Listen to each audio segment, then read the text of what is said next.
Doctor Omkar Singh, retired veterinary surgeon.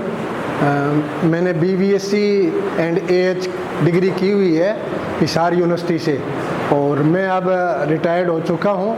अब मैं अपनी सर्विस दे रहा हूँ। इनोवेशन AI ट्रेनिंग इंस्टीट्यूट में सभी का स्वागत है। और आज हम स्टार्ट करते हैं कि पशुओं में जो बीमारियां होती हैं उसके बारे में। तो इसमें एक ज़्यादा बीमारी होती है कि कैल्शियम की मिल्क फ्यूर एक बीमारी होती है। तो वो मेटाबॉलिक डिजीज़ है, वो कैल्शियम की उसमें कमी हो जाती है। तो उस कैल्शियम की कमी की वजह से एनिमल को बड़ी दिक्कत उठानी पड़ती है। कई बार एनिमल की डेथ भी हो जाती है जब ज़्यादा कमी हो जाती है। तो ये पहले तो होता क्या है कि क्या इसके लक्षण हैं, क्यों होती है, इसका क्या उपचार है। तो ये वन बाय वन हम एक एक स्टेप के बाद आएंगे।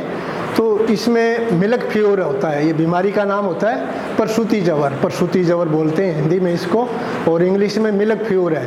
फ्यूर का मायने आप लगा रहे होंगे कि वैसे फ्यूर टेम्परेचर होता है, लेकिन इसको टेम्परेचर नहीं कहेंगे कि इसमें जो तापमान होता है पशु का वो कम हो जाता है, जितना होना चाहिए उससे कम हो जाएगा। तो इसका नाम मिल्क फ्यूर है। और इसमें क्या होता है कि एनिमल को कैल्शियम की कमी हो जाती है। और वो होती कब है कि जैसे जो पशु ब्याता है तभी वो होती है। ज़्यादातर आपको 95% इसमें आपको देखेंगे कि ब्याने के तीसरे दिन ये बीमारी होती है। ब्याने के तीसरे दिन ही आपको इसके लक्षण महसूस होने लग जाते हैं, दूसरे दिन हो जाते हैं, तीसरे दिन तो क्लियर कट लक्षण आ जाते हैं। तो इसमें कैल्शियम की एकदम इतनी कमी हो जाती है एनिमल में कि वो अपना मतलब उठ भी नहीं सकता और चल फिर नहीं सकता, खा नहीं सकता, कुछ भी नहीं कर सकता कैल्शियम की कमी की वजह से। और उसमें इसके लक्षण आ जाते हैं, ब्लड में कैल्शियम की कमी हो जाती है और वो कमी पशु को बड़ी हानिकारक होती है। तो इसका सबसे पहले है कि इसके लक्षण क्या दिखेंगे आपको। लक्षण इसमें सबसे पहले आपको पशु है, ये एक तो बीमारी तीसरे ब्यांत में, पहले ब्यांत में नहीं होती ये बीमारी, और पहले ब्यांत के बाद कभी भी हो सकती है। गाय भैंसों को ये आम बीमारी है, और जो ज़्यादा दूध देने वाले एनिमल हैं उसमें होने के ज़्यादा चांसेस होते हैं। जो पशु ज़्यादा दूध देते हैं, यानी कि 10 किलो से ऊपर जो दूध देता है एनिमल, उस एनिमल में ज़्यादा चांस हैं, और जो एनिमल कम दूध देता है उसमें कम चांस होते हैं। तो वो वैसे ब्याने के पहले ब्यांत में कम चांस होते हैं, उसके बाद में दूसरे तीसरे जो भी ब्यांत होता है, तीसरा चौथा पांचवा, उसमें जब तक लास्ट तक एनिमल ब्याता जाता है उसमें हर बीमारी में इसकी कैल्शियम की कमी होने का खतरा होता है। और वो इसके अलग लक्षण दिखते हैं। तो उसमें हम लक्षण पर आते हैं कि लक्षण क्या दिखते हैं इस बीमारी में।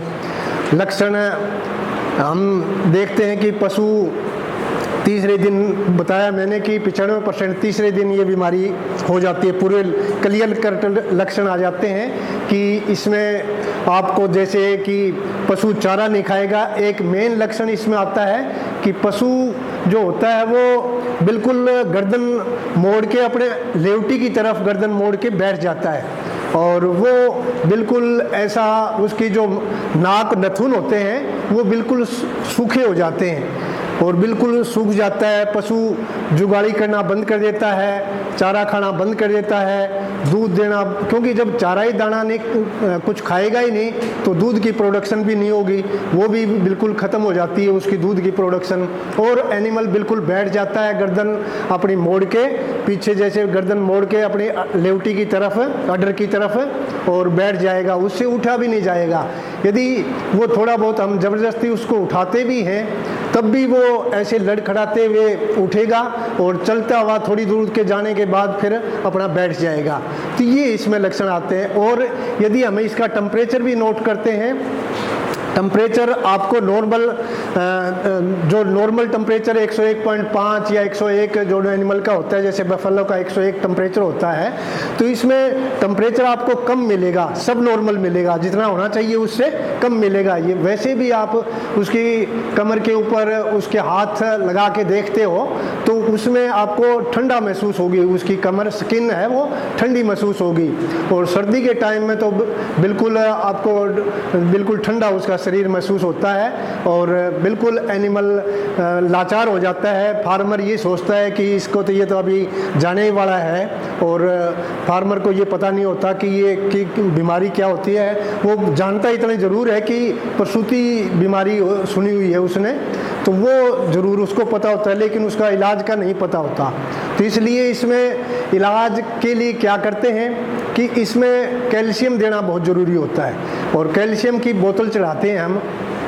कैल्शियम की बोतल कैलबोरल के नाम से आती है और माइफेक्स के नाम से आती है। वो हम उसको आईवी दे देते हैं, और आईवी देने से इतना इसका जादू जैसा असर होता है कि आप कैल्शियम दो। और कई बार तो एनिमल ऐसे होते हैं आपको कि इसमें बोतल आधी की बोतल हम चढ़ाते हैं, पूरी बोतल चढ़ाने की बजाय आधी बोतल जब चढ़ जाती है तो एनिमल उठने की कोशिश करता है और जुगाली करने की भी कोशिश करता है। इतना जादू जैसा असर होता है। एक बोतल चढ़ते ही एनिमल आराम हो जाता है। कई एनिमल को हमने 2-2 बोतल भी चढ़ानी पड़ती हैं। साथ में उसमें एविल लगा लेते हैं, एविल का उसमें इंजेक्शन वगैरह डाल देते हैं, तो उसमें क्या है कि रिएक्शन होने का खतरा नहीं होता। एक तो ये है, और आईवी जो हमेशा स्लो चढ़ानी चाहिए। जो माइफेक्स की बोतल कैल्शियम की बोतल होती है, कैलबोरल के नाम से भी आती है और माइफेक्स के नाम से भी आती है, वो स्लो चढ़ानी चाहिए हमें। नहीं तो यदि फास्ट कई बार चढ़ा देते हैं तो एनिमल की डेथ होने का खतरा होता है। तो इसलिए स्लो करते हुए धीरे धीरे वो हम ड्रॉप बाई ड्रॉप चढ़ा देनी चाहिए। और वो गाय भैंस की ये मुख्य बीमारी है, ये ज़्यादा दूध देने वाली होती हैं। वैसे पिग में भी होती है, बीच में भी होती है, लेकिन हमारा सिर्फ गाय भैंस से रिलेटेड ज़्यादा काम होता है, तो उसमें ये बीमारी का हम इस हिसाब से उसका उपचार कर सकते हैं कि कैल्शियम देने से। और वो एनिमल का आप बड़ा जादू जैसा असर हो जाएगा कि आपने बोतल चढ़ाई, एनिमल ने पेशाब करना शुरू कर दिया, गोबर कर देगा, और उसको जुगाड़ी थोड़ी देर में उसको जुगाड़ी करना शुरू कर देगा। और यदि हम सूखा चारा, साबुत चारा उसके आगे डालते हैं तो थोड़ी देर में वो चारा खाने लग जाता है। तो ये इसमें मिल्क फेवर में एक जादू जैसा असर होगा, और फार्मर भी बड़ा खुश हो जाता है कि भाई बहुत अच्छा इसका उपचार हुआ है। और एनिमल उसके, क्योंकि अच्छे एनिमल 1-1 लाख से कम तो कोई एनिमल होता ही नहीं है। जो भैंस है 10 किलो दूध देती है, 1 लाख से ऊपर की होती है। इसी तरह से गायें भी दूध देती है, तो वो भी 15 किलो 20 किलो दूध देने वाली गायें भी। और जो ज़्यादा दूध देता है एनिमल, उसमें होने का ज़्यादा चांसेस होते हैं। तो इसको हम बचाव कैसे कर सकते हैं कि ये मिल्क फीवर की बीमारी होए ना। तो इसके लिए बचाव के लिए ये तो उपचार है कि बीमारी होने के बाद लक्षण हैं, लक्षण बता दिए मैंने, उपचार बता दिया। तो इसका बचाव का क्या हो सकता है कि ये बीमारी कम से कम बीमारी आए, मतलब ये कि वो बीमार पशु होए ना। तो एक तो कभी जब प्रेग्नेंट एनिमल होता है तो उसको कभी कैल्शियम नहीं देना चाहिए। कैल्शियम यदि हम प्रेगनेंसी के दौरान, जब ब्याया हुआ नहीं होता एनिमल, उस दौरान यदि हम कैल्शियम दे देते हैं तो कैल्शियम देने से कैल्शियम की मात्रा ज़्यादा हो जाती है। और वो जो खीस हम निकालते हैं, पशु ब्याता है खीस निकालते हैं, तो उसमें ज़्यादा आ जाता है, उसमें कैल्शियम की मात्रा ज़्यादा होती है और उसमें ज़्यादा निकल जाता है। तो इतना तो फार्मर को भी पता होता है कि वो एकदम सारा खीस नहीं निकालता, और कई बार हम सारा खीस नहीं निकालते तब भी ये बीमारी हो जाती है। तो नंबर 1 कि पहले कभी कैल्शियम, ब्याने से पहले कैल्शियम नहीं देनी चाहिए। दूसरा, खीस एकदम पशु का नहीं निकालना चाहिए। खीस का कोलेस्ट्रम होता है, जो पहले ब्यांत में जो पहली बार में जो दूध निकालते हैं उसको कोलेस्ट्रम बोलते हैं। खीस होता है, वो बड़े ताकतवर होता है, विटामिन ए काफ़ी होता है, कैल्शियम काफ़ी होता है उसमें, और वो एनिमल को नहीं, मतलब एकदम निकालना चाहिए, एकदम खाली नहीं करना चाहिए। और दूसरा क्या है, तीसरा उपाय इसका कैसे बच सकते हैं हम कि कम से कम कैल्शियम मिल्क फीवर बीमारी ना हो, कि उसको ब्याने के बाद जो एनिमल अच्छा दूध देता है उसको ब्याने के बाद और उसको हम कैल्शियम देना स्टार्ट कर दें।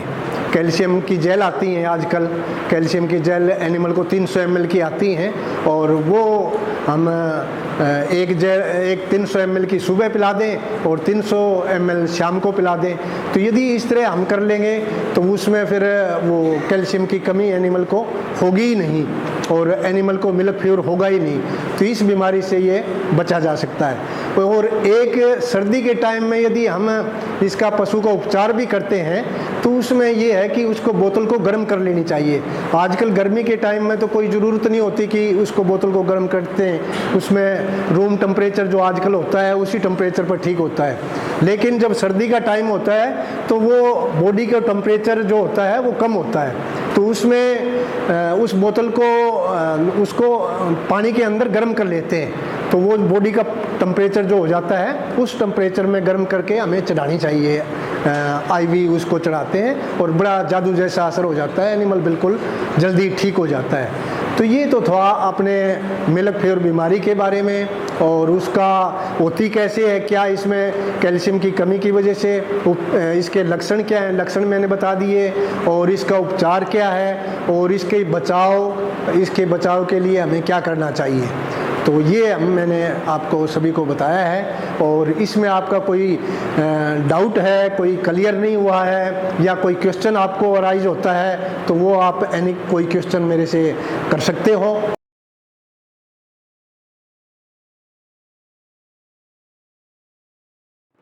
डॉक्टर साहब, आपने बताया हमें कि भाई कैल्शियम जेल दे सकते हैं हम पशु को ब्यान के कितने घंटे बाद या कितने दिन बाद? हाँ, कैल्शियम जेल कितने दिन तक देनी है? हाँ, बड़ा अच्छा क्वेश्चन आपने पूछा और इसको बड़ी खुशी हुई ये पूछने की कि आपने बहुत बढ़िया क्वेश्चन पूछा है। तो इसमें कैल्शियम की कमी की वजह से तो ये बीमारी होती है और ब्याने के जस्ट बाद आप 1 या 2 घंटे के बाद ये कैल्शियम की जेल आप दे सकते हो और वो 2 दिन तक आप कंटिन्यूस दे दो। आप हाँ, सुबह शाम दे दो आप और अगले दिन भी सुबह दे दो। 3 टाइम तक कंटिन्यूस दे सकते हो।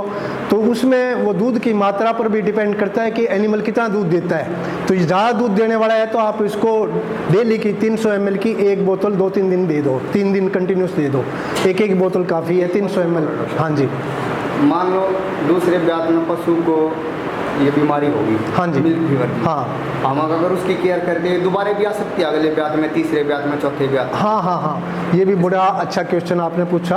और इसमें क्या होता है कि कैल्शियम की कभी भी कमी हो सकती है, हर ब्यात में हो सकती है कैल्शियम की कमी। तो इसका वैसे तो हमने मिनरल मिक्सचर देना चाहिए पशु के लिए, क्योंकि फार्मर है वो बड़ा इतना जागरूक नहीं हुआ है कि वो सभी एनिमल को मिनरल मिक्सचर खिलाना स्टार्ट कर दे। लेकिन मिनरल मिक्सचर के लिए बहुत ज़रूरी होता है 50 ग्राम पशु को, जब छोटा होता है उसे, बड़े पशु को 30 से 50 ग्राम खिलाते हैं, छोटा होता है तो उसको कम खिलाते हैं। और उसमें 50 ग्राम डेली खिलाना चाहिए, ब्याने के बाद भी और ब्याने से पहले भी खिलाना चाहिए। तो यदि ये बीमारी हर ब्यांत में हो सकती है, एक ब्यांत में जैसे पहले ब्यांत में तो सबसे पहले ब्यांत में तो कम चांस होते हैं बीमारी होने के, दूसरे, तीसरे, चौथे, 5वें, 6ठे, 7वें ब्यांत तक कभी भी हो सकती है, हर ब्यांत में भी हो सकती है। तो ये हम इसके लिए आप पहले से ही तैयार रहो कि आपने यदि मिनरल मिक्सचर वगैरह हम उसको संतुलित उसको चारा, संतुलित आहार, संतुलित मिनरल मिक्सचर वगैरह नहीं दे रहे तो वो कभी भी बीमारी होने के चांस होते हैं। ब्याने के जस्ट बाद होने के ज़्यादा चांस होते हैं, वो कभी भी किसी भी ब्यांत में होने के चांस होते हैं। जी सर, हम लोग कभी कभी मिल्क फीवर जान नहीं पाते, लेकिन पशु को मिल्क फीवर होता है, तो इसके साथ मेन कारण मतलब मेन लक्षण क्या होते हैं? हाँ, तो इसमें जब पहले दिन ये बीमारी स्टार्ट होती है तो उसमें पता नहीं चलता। तो उसमें पता ऐसे नहीं चलता कि पशु थोड़ा चारा खाना कम कर देता है, और फिर उसके दूसरे टाइम में जैसे शाम को उसने चारा खाना कम किया तो सुबह उसके क्लियर कट लक्षण आ जाएंगे, सुबह तक क्लियर दिख जाएंगे, क्योंकि वो पशु जब बैठता है तो गर्दन अपनी लेवटी की तरफ मोड़ के बैठेगा और बाएं तरफ ऐसे लेवटी की तरफ अपनी गर्दन मोड़ लेगा।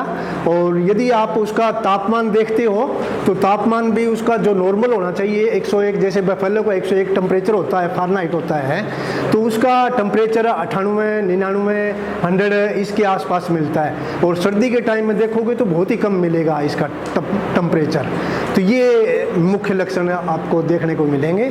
और तो काफ़ी लक्षण है, मैंने बताए हैं कि अलग अलग लक्षण हैं। पशु चारा नहीं खाता और पशु बैठ जाता है, गर्दन अपनी अडर लेवटी की तरफ मोड़ लेता है, उसकी जो नथुन होती है, नाक नोस्ट्रिल होते हैं, मजल होती है, उसकी जो पसीना आया रहता है, वो स्वस्थ पशु का लक्षण होता है कि उसमें पसीना आना चाहिए, लेकिन वो सूखा हुआ होता है, बिल्कुल सूख जाता है। और गोबर पेशाब का कब्ज हो जाती है, गोबर भी नहीं करता एनिमल, पेशाब भी नहीं करता। तो मुख्य लक्षण तो आपको टेम्परेचर दिखेंगे, टेम्परेचर कम मिलेगा और गर्दन मोड़ के बैठता है, ये लक्षण दिखेगा। एसिडोसिस एक साथ हो सकते हैं क्या? क्या लक्षण मिलेंगे? नहीं, वैसे एसिडोसिस और मिल्क फीवर एक साथ नहीं होते, क्योंकि इसमें जो मिल्क फीवर होता है उसमें सिर्फ कैल्शियम की कमी होती है। और एसिडोसिस जो होता है वो पशु का अंदर तेजाब ज़्यादा बन जाता है, पीएच उसका कम हो जाता है।